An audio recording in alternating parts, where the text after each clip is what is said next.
Sarana pengungsian. Tempat penampungan yang bebas dari dampak bencana harus dilengkapi dengan kebutuhan dasar hidup yang saniter.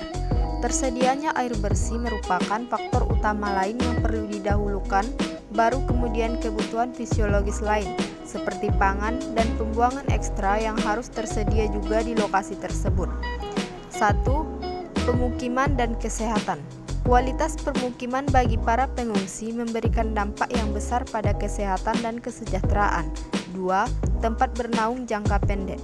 Untuk jangka pendek, bangunan yang masih berdiri kokoh dan aman pasca bencana dapat digunakan, misalnya bangunan sekolah, tempat ibadah, kantor, klaim gedung olahraga.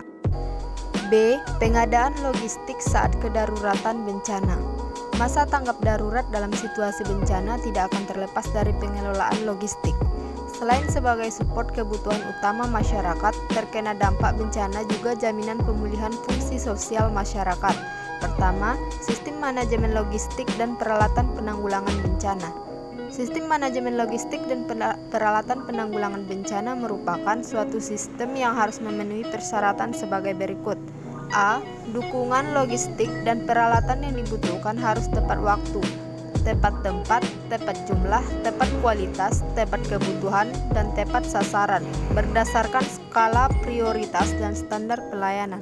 B. Sistem transportasi memerlukan improvisasi dan kreatifan di lapangan, baik melalui darat, laut, sungai, danau, maupun udara.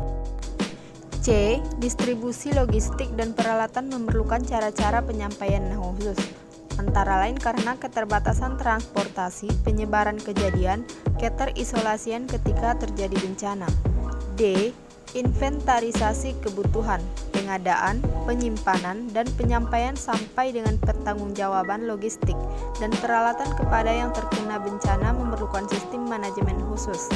E. Memperhatikan dinamika pergerakan masyarakat korban bencana. 2. Faktor utama pendukung lancarnya logistik penanggulangan bencana. A. Mempunyai infrastruktur. B. Ketersediaan dan jumlah alat transportasi, baik secara nasional, regional, lokal, maupun setempat. C. Perlu mempertimbangkan faktor politis dan konflik di masyarakat. 3. Rantai pasokan dalam sistem manajemen logistik dan peralatan berdasar kepada A. Tempat atau titik masuknya logistik. B. Gudang utama. C. Gudang penyalur. D. Gudang penyimpanan terakhir di pos komando. Yang keempat, proses manajemen logistik dan peralatan.